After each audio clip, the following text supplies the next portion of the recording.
சகல அரசாங்க ஊழியர்களுக்கும் சம்பள உயர்வு கட்டம் கட்டமாக அதிகரிக்கப்படும். அந்த வகையில் புதிதாக 72,000 அரசு ஊழியர்கள் சேவையில் எடுத்துக் கொள்ளப்பட உள்ளதாக ஜனாதிபதி அனுரகுமார் திசாநாயக்க தெரிவித்திருக்கின்றார். ரத்தினபுரி மாவட்ட செயலகத்தில் நேற்று இடம்பெற்ற மாவட்ட அபிவிருத்தி குழு கூட்டத்தில் கலந்து கொண்டு உரையாற்றும் போதே ஜனாதிபதி இதனை தெரிவித்ததாகவும் அந்த செய்தி தொடர்கிறது.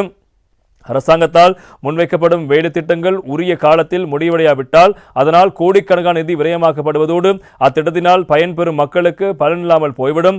இந்த வருடம் ஒதுக்கப்பட்ட நிதியை கொண்டே குறித்த அபிவிருத்தி பணிகள் நிறைவு செய்யப்பட வேண்டும்.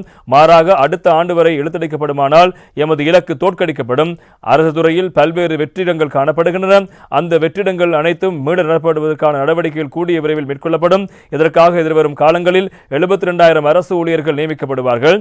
அரசு காரியாலயங்கள் காணப்படும் கணனி இயந்திரங்கள் உள்ளிட்ட உபகரணங்கள் அனைத்தும் பழையவை. அவை நவீன காலத்துக்கேற்ப புதுப்பிக்கப்பட வேண்டும். அதாவது புதிய இயந்திரங்கள் பெற்றுக் கொடுக்கப்பட வேண்டும். அரசு திணைக்களங்களில் உள்ள பெரும்பாலான வாகனங்கள் பழுது நிலையில் காணப்படுகின்றன. இதனால் அரசு ஊழியர்கள் மற்றும் பிரதானிகள் தலைவர்கள் தமக்கு வழங்கப்பட்டுள்ள அரசு கடமையை முழுமையாக செய்ய முடியாமல் கஷ்டப்படுகின்றார்கள். எனவே இதனை கருத்தில் கொண்டு அரசு திணைக்களங்களுக்கு வழங்குவதற்கென 2,000 வாகனங்கள் இறக்குமதி செய்யப்படவிருக்கின்றன. அரசு சேவைகள் திறம்பட இயங்கும் பட்சத்தில் நாடு துரித வேகத்தில் அபிவிருத்தி அடைய முடியும். அரசு திணைக்களங்களில் உள்ள சேவைகள் மேசைக்கு மேசை பரிமாற்றம் செய்யும் காலம் முடிவடைய வேண்டும். எனவே நவீன முறையில் அரசு டிஜிட்டல் மயப்படுத்தப்பட வேண்டும். எனவே சில அரசு திணைக்களங்களை ஒன்றிணைக்கப்பட வேண்டும் என்பதாக ஜனாதிபதி அவர்கள் கூறியிருக்கிறார். சில அரசு திணைக்களங்கள் எவ்விதமான பொறுப்புகளுமின்றி காணப்படுகின்றன. இவ்வாறான திணைக்களங்கள் மூடப்பட வேண்டும். இவ்வாறு அரசு திணைக்களங்கள் மற்றும் அரசு காரியாலயங்கள் இணைக்கப்படும் போது புதிதாக பிரச்சனைகள் தோன்றும். அதுதான் கதிரை பிரச்சனை. அரசு ஊழியர்களுக்கு அதிகரிக்கப்பட்ட சம்பளத்தை வழங்க அடுத்த வருடம் 111,000 கோடி ரூபாய் தேவைப்படுகிறது.